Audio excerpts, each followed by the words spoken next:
remember that we said yesterday there were two different ways that I could introduce you to the 6 trig functions. Yesterday we looked at the right triangle introduction.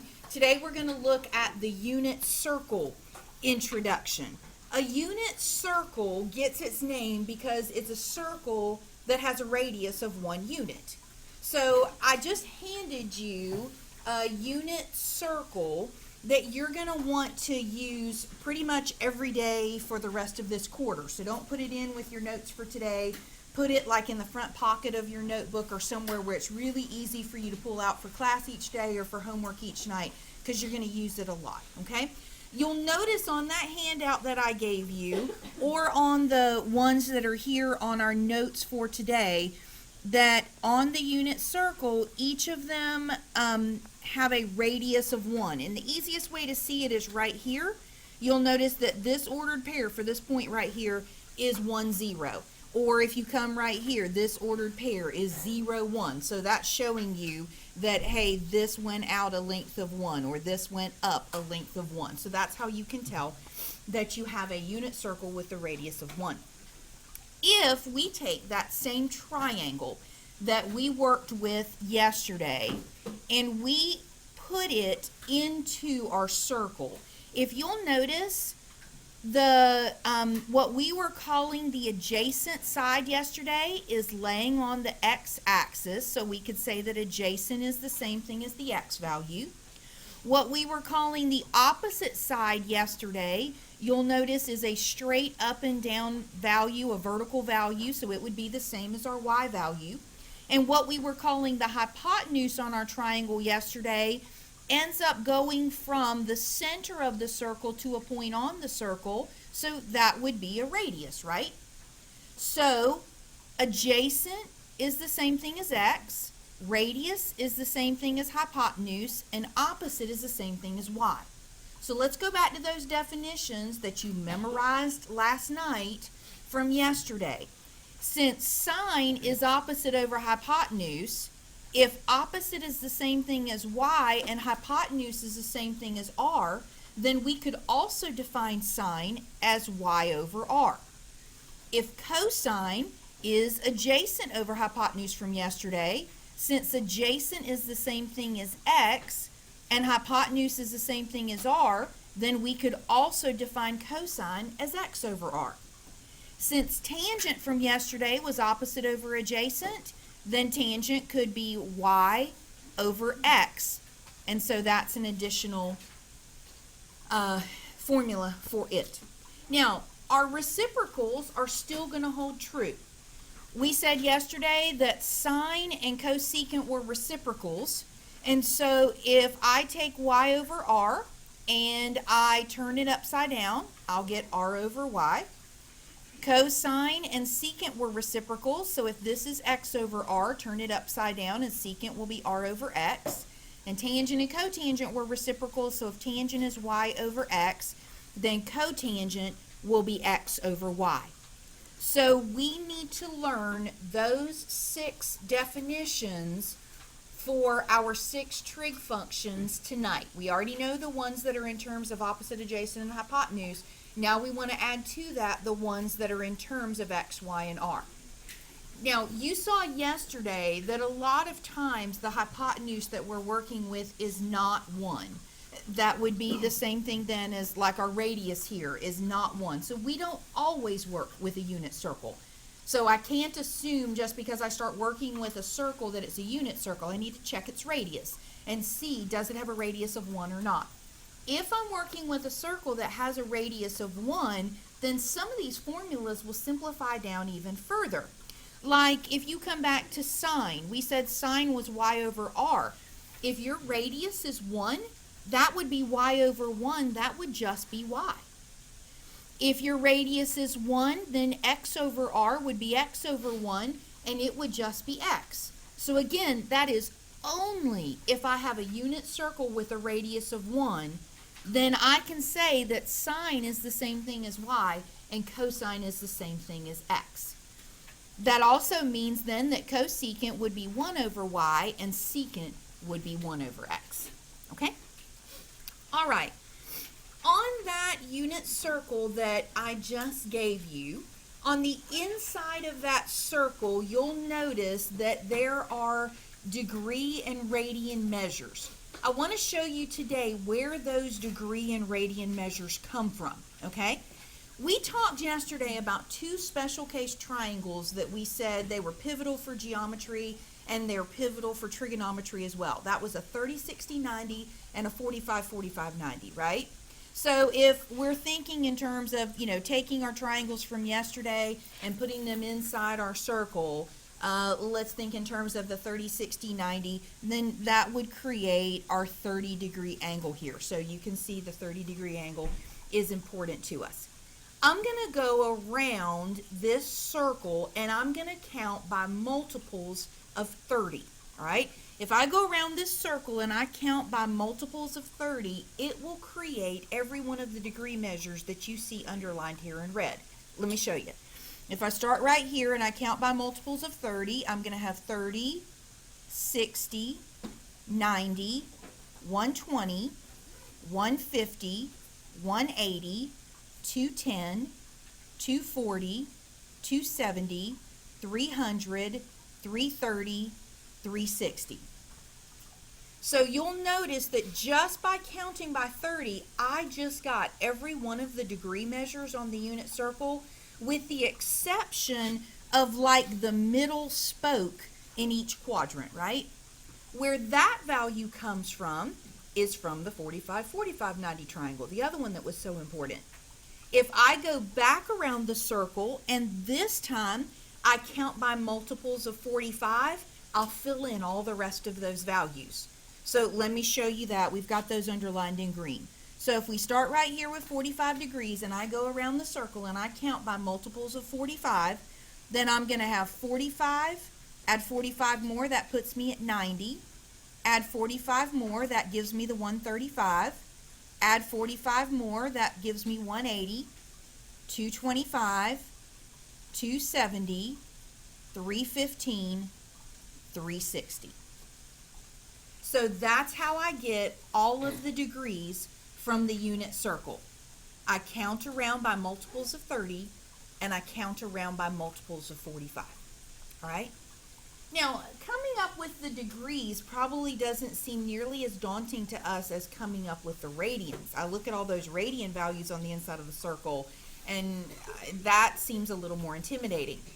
I get them just as easily as I just got those degrees. So here's what I need to know.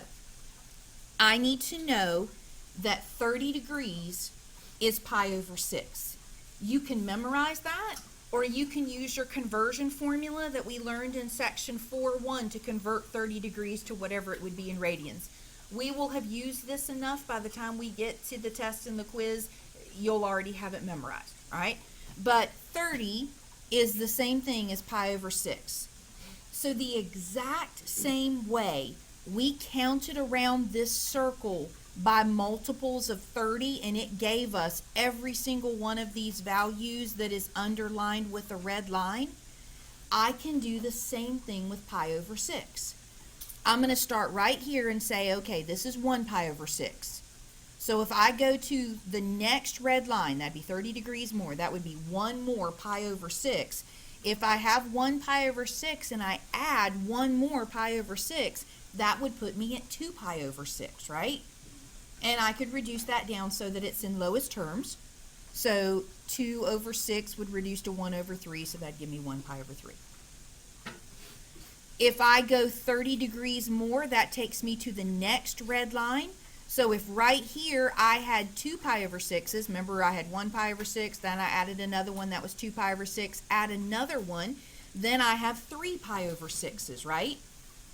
And I could reduce that down to pi over 2. If I add 30 degrees more, that put me at the 120. So if I have 3 pi over 6 and I add 1 more pi over 6, that's going to be 4 pi over 6. And I could reduce that down.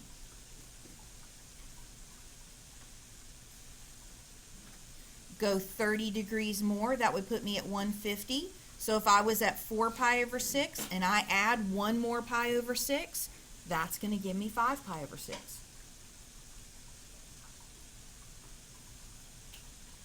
Go 30 more, that would put me at 180. So if I had 5 pi over 6 and I add 1 more, that'll be 6 pi over 6, and that'll reduce. And that's a really great place for me to just stop and make sure that I'm on track, because I know that 180 is supposed to be pi. So that'll let me know, hey, I'm counting correctly, I'm where I'm supposed to be. I haven't like accidentally used a line I wasn't supposed to or something like that. All right, if we keep going, 30 degrees more, 1 more pi over 6. I had 6 pi over 6, so if I go 1 more, that's going to be 7 pi over 6.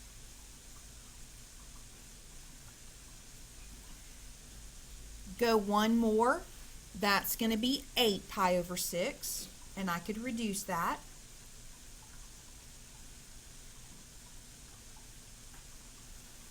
Go 1 more, and that's going to be 9 pi over 6, and I could reduce that.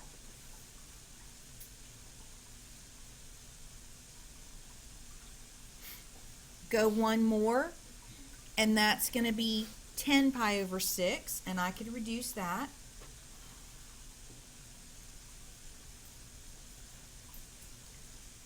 Go 1 more, 11 pi over 6, doesn't reduce. Go 1 more, 12 pi over 6, and that'll reduce to 2 pi. And I know that 360 degrees is the same thing as 2 pi radians. So again, that lets me know that I was on track, that I finished where I was supposed to. So just like when we counted around with the degrees and we did multiples of 30, it gave us every single measure except for the middle spoke in each quadrant. We just got every single radian measure by counting around by the equivalent of 30 degrees, pi over 6 radians. We just got every single radian measure with the exception of that middle spoke in each quadrant.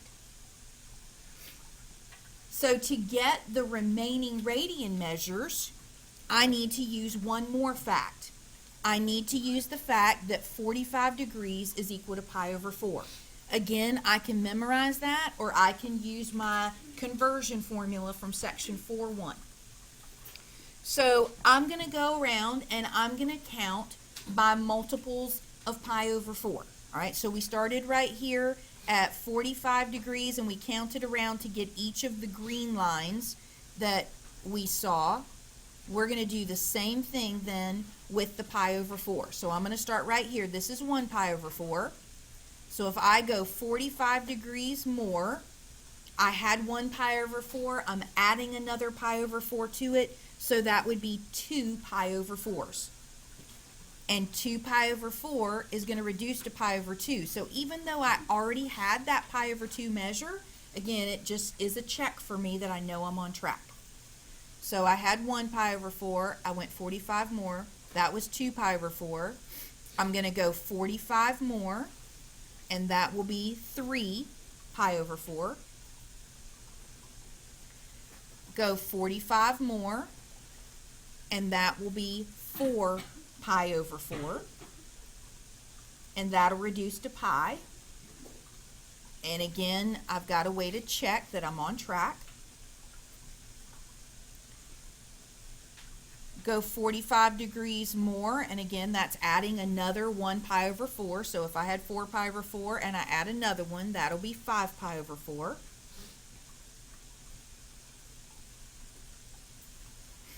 Go 1 more, and that'll be 6 pi over 4. And that reduces to 3 pi over 2. So even though I already had that measure, gives me a way to check. Go 1 more, and that will be 7 pi over 4. Go 1 more, and that will be 8 pi over 4. And that reduces to 2 pi, and again, I have a check. All right, so you need to know how to create the degrees and the radians for the unit circle tonight. If you want to draw yourself like a blank one and practice putting those on there and then check it to make sure that you've done that correctly, but you should know how to get all of the degrees and the radians for the whole unit circle by tonight, okay? All right, so once we know how to create those values, then we want to see what we can do with them. Now, in your textbook, they are drawing the unit circle kind of as two separate pieces so that it doesn't have so much crowded on it, so it doesn't look so confusing. So they've got one circle where you've got the degrees and radians that were on the inside, and then they've got a separate circle that have the ordered pairs X and Y's that are on the outside of the handout that I gave you. I think it might actually be easier on the problems that we're going to do for you to look at the handout that I gave you where it has everything all together than having to look at the two separate circles. Because here's what we need to do. They're going to ask me to find the 6 trig functions for pi over 6 or 30 degrees. It wouldn't matter which one they asked me, it's the same thing. So find the 6 trig functions for pi over 6. If I'm looking at the two side-by-side circles, I'm going to go, okay, where's pi over 6? Well, it's right there at 30 degrees. That was on the first line in the first quadrant, so come over here. The first line in the first quadrant has the ordered pair square root of 3 over 2 1/2. I think it's a little easier to see on the handout that I gave you because you can see it all there together. Okay, 30 degrees pi over 6 has the ordered pair square root of 3 over 2 1/2. So either way you want to go, we need to pull this ordered pair right here, square root of 3 over 2 1/2, to go along with that pi over 6 or 30 degrees. Now, we said that when you are working with a unit circle, which we are, right? That's a radius of 1 right there, so I know I'm working with the unit circle. We said that when you're working with a unit circle, by definition, sine will be the same thing as y, and cosine will be the same thing as x, only when you're working with a unit circle. But we are. So for that reason, when they ask me what's your sine value, it's literally just the y value from that ordered pair, 1/2. And when they ask me what's the cosine value, it's just the x value from that ordered pair, square root of 3 over 2. To find tangent, remember that one of the definitions that we have for tangent is that it's sine divided by cosine. We memorized that yesterday. So to find tangent, all I'm going to do is take the sine value, 1/2, and divide it by the cosine value, square root of 3 over 2. So if we do that, sine value of 1/2 divided by cosine value of square root of 3 over 2. Remember, when you're dividing fractions, you have to multiply by the reciprocal. So I'm going to change division to multiplication, and I'm going to change square root of 3 over 2, the second fraction, to its reciprocal. You might have learned it, keep, change, flip. So my 2's are going to drop each other out, and I would be left with 1 over the square root of 3. And we're not going to leave a radical in the denominator, so we're going to rationalize that. So we'll multiply top and bottom by the square root of 3, and that gives us square root of 3 over 3 for our tangent value. Now, if we're careful to write these like we did yesterday, where we're writing the reciprocals side by side, we're putting sine with its reciprocal cosecant, cosine with its reciprocal secant, and tangent with its reciprocal cotangent, then for that second column, just like I did yesterday, I can just use the reciprocal. I can take 1/2 and turn it upside down, and I'll get my cosecant value.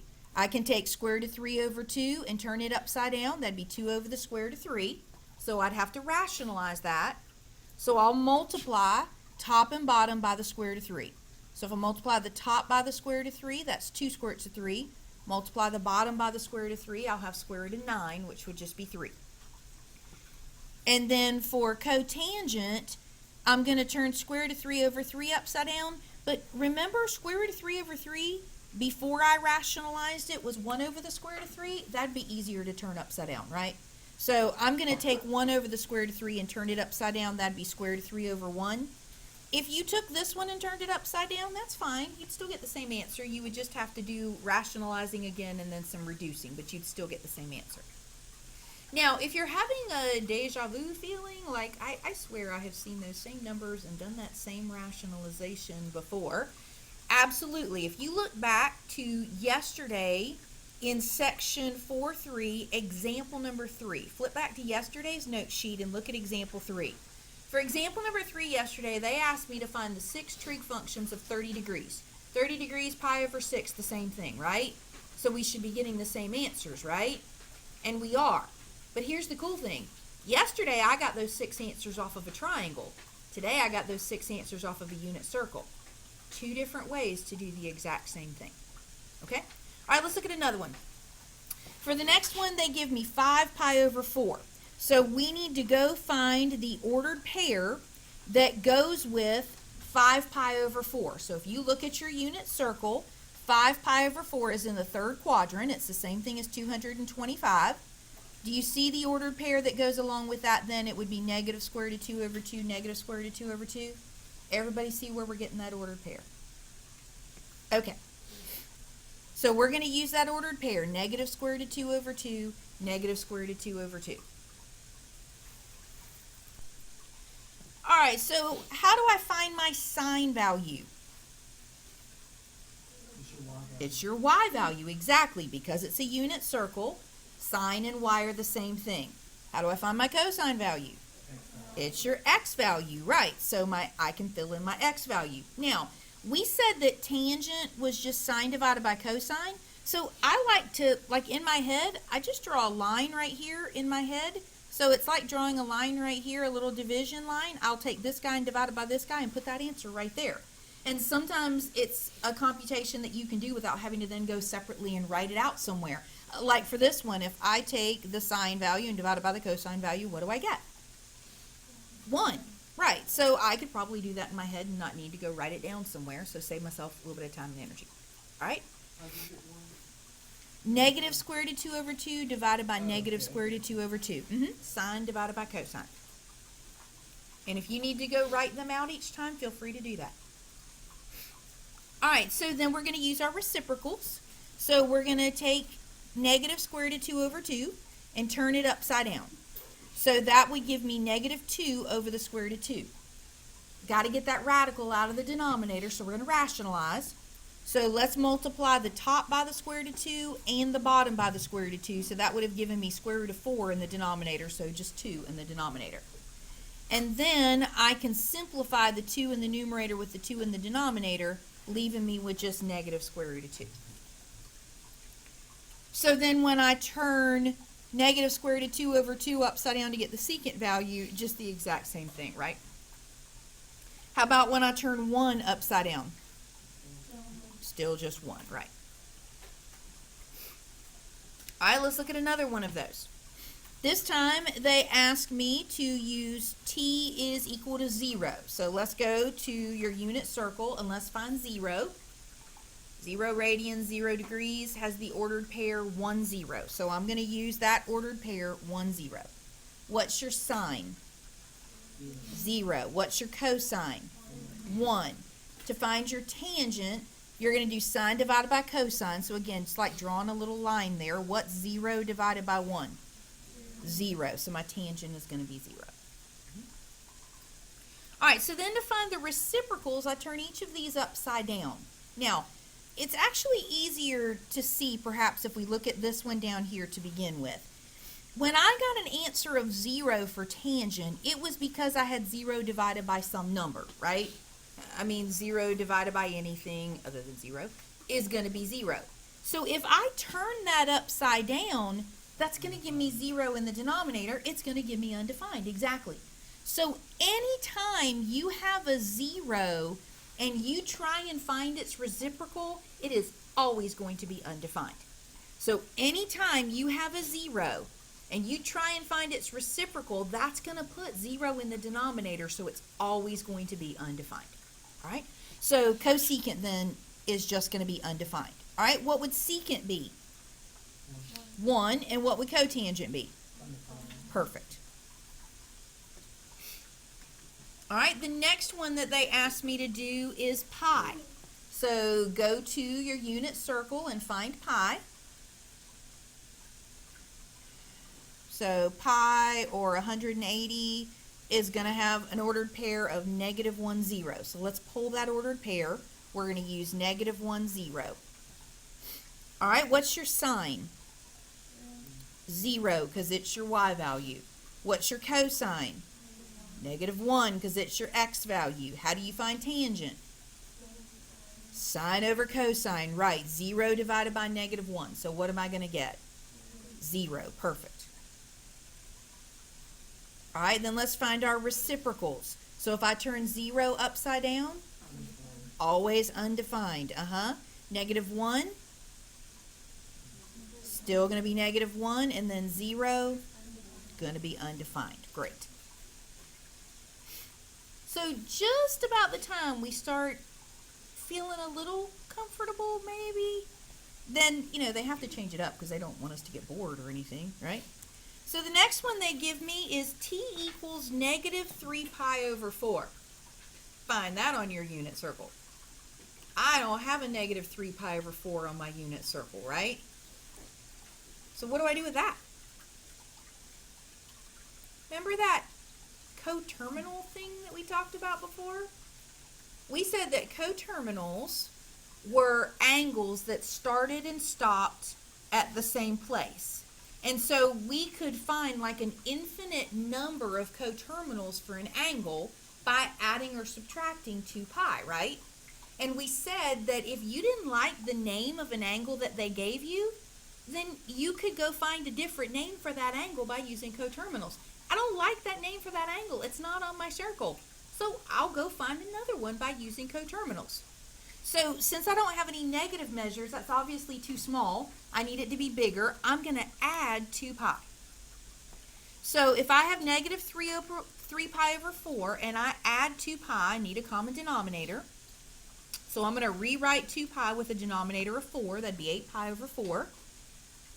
So when I combine those, I get 5 pi over 4.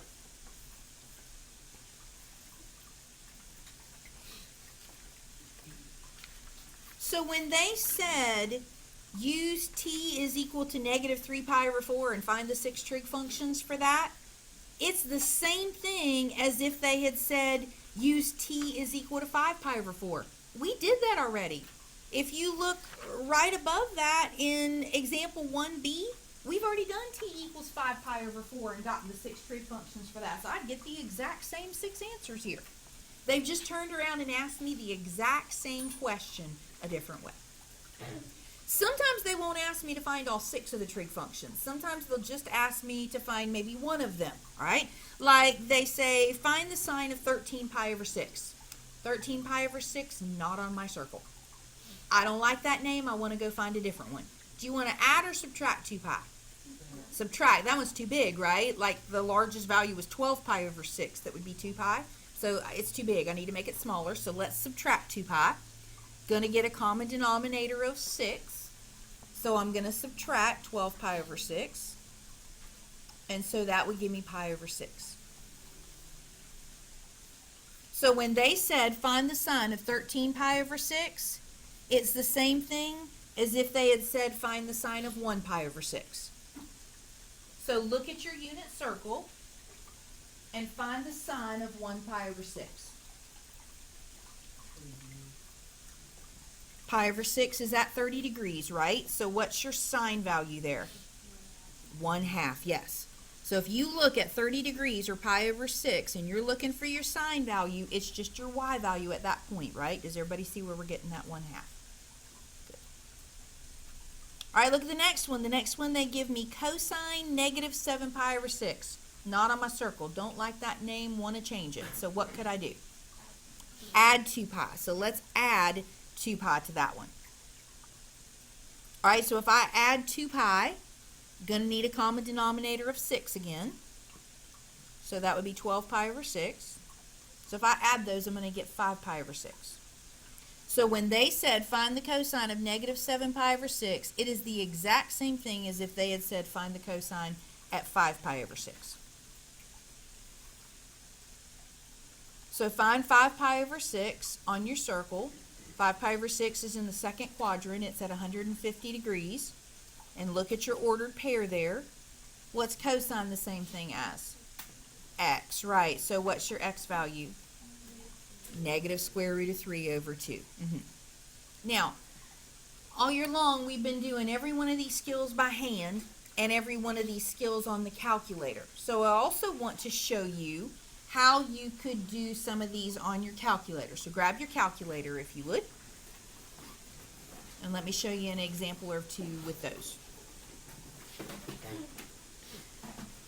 All right, so let's say that we wanted to find the sine of 2 pi over 3.